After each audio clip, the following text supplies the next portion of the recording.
There are 6 main areas of player development. In this podcast, I'm going to tell you those 6 areas, and I'll tell you the 3 I use in the player development role with Houston football, Kansas football, and Baylor football to find success and create impact in the lives of the athletes I serve. So, hey, let's dive into the 6.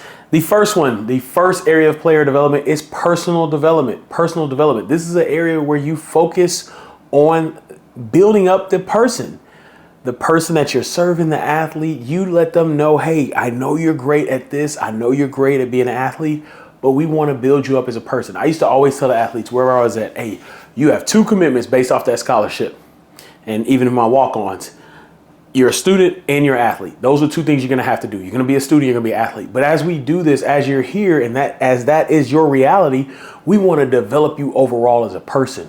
What are your traits, or skills? What are some traits you want to grow in? How can we help you learn more about yourself? How can we help your mental health? Different things like that. This was one of the pillars I had in the Beyond the Field program when I was in the role.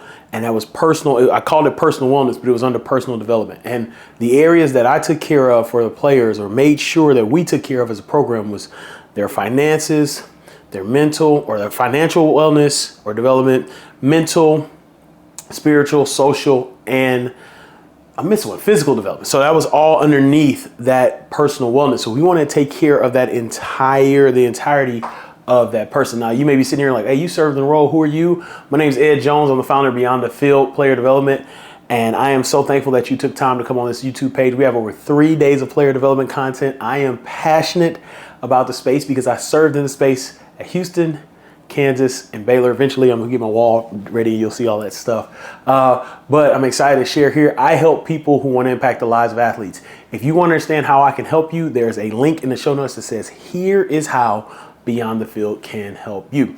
All right, the second type of development, second area of development is community development. This is when the name is self-explanatory. A lot of these will be self-explanatory, but you're developing the community. A lot of people, a lot of coaches, a lot of players want the community locked in. You want the community to show up, be loud, wear the team color, be there early. You want the full support of your community. The question is, are you supporting the community? Are you supporting the community? Is this a one-way street? Well, hey, we get all this from you, right? I think it was, we get all this parasitic relationship. I know I get deep. Oh, we're not a parasite. But do you want every single thing, everything just from the community? Or is it a 2-way street? Do you have a mutual relationship where it's like, hey, we support you all, you support us?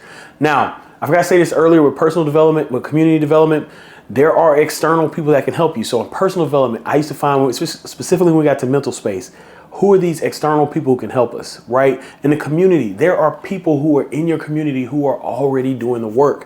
When I was at the University of Houston, I was familiar with the 3rd Ward. Both my parents went to the University of Houston. I've been around 3rd Ward a lot of times in my life, but I was from Mo City. 3rd Ward is a little different, right? And so I had to connect with people from that area. When I moved to Lawrence, I ain't know nothing about Lawrence, Kansas. It was my first time living outside of Houston, so I connected with people in that area. Same thing when I went to Waco.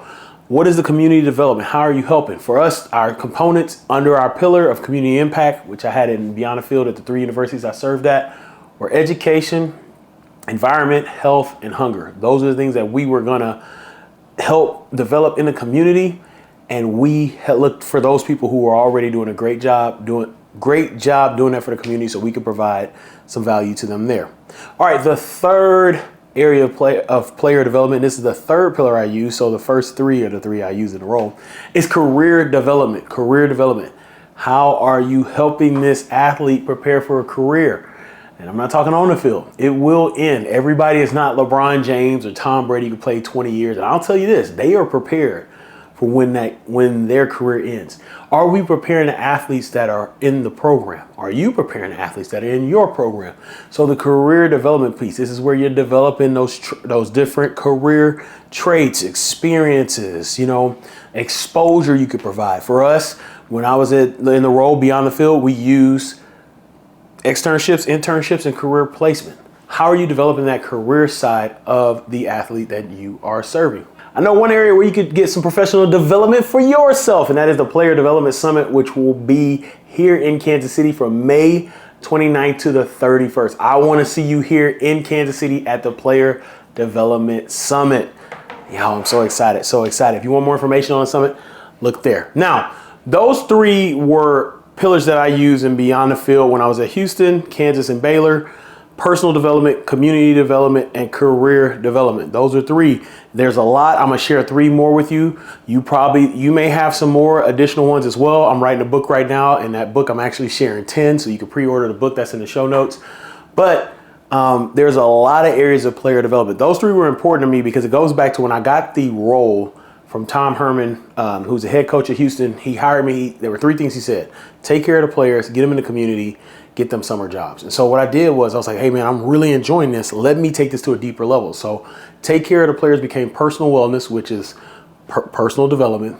Get in the community became community impact, which is community development.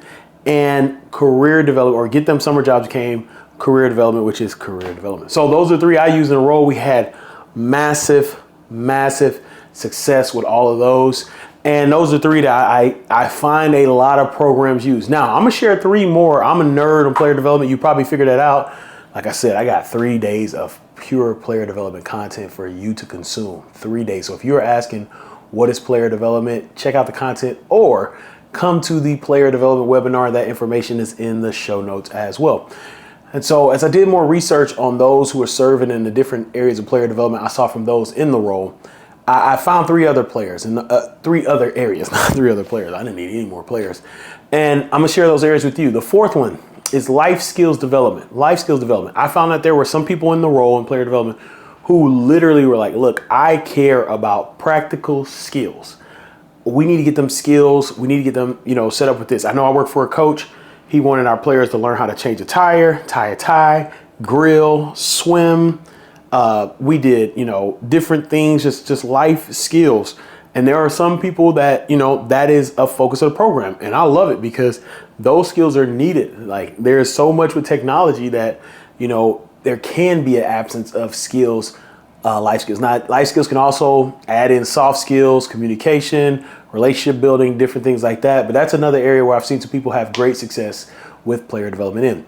Another one, the fifth one, is leadership development. A lot of people like build leaders. You got athletes, right? A lot of people say that leadership is more caught than taught. I totally believe that, but I also believe that you can teach a lot about leadership. And so you have some programs that leadership development is an aspect of what they do and how they get things done.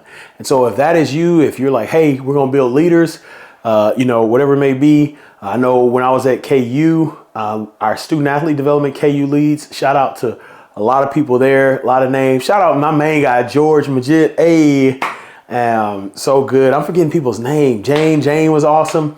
But they would have this thing. It was called a leadership retreat every year. And I thought it was pretty awesome. I went with some players. We had some players go. And I went 2 years in a row.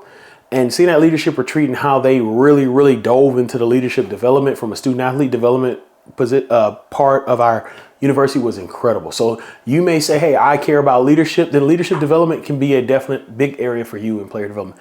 And then the last one is relationship development. This is something I'm starting to see a little more recently come about. And even some people, I did a cohort with some people and they were bringing it up as this would be a pillar in their program, which is pretty cool. But with the relationship development part, I think it's very needed. So every coach I work for wanted our players to understand meaningful relationships. Now in the role, you're going to have a mandatory Title IX sexual harassment training, and that has to happen. And I'm glad they have that training for players.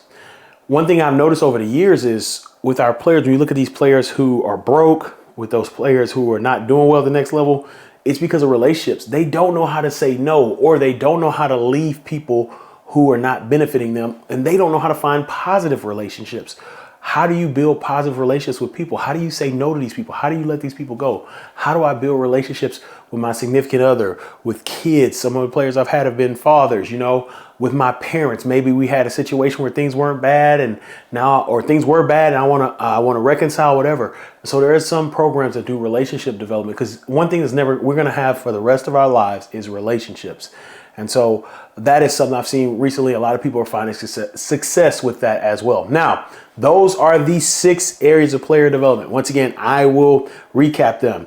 The 3 I used in the role were personal development, community development, and career development. The additional 3 that I've studied have been life skills development, leadership development, and relationship development. Those are the 6 main areas of player development. I'm glad you locked in to check this out.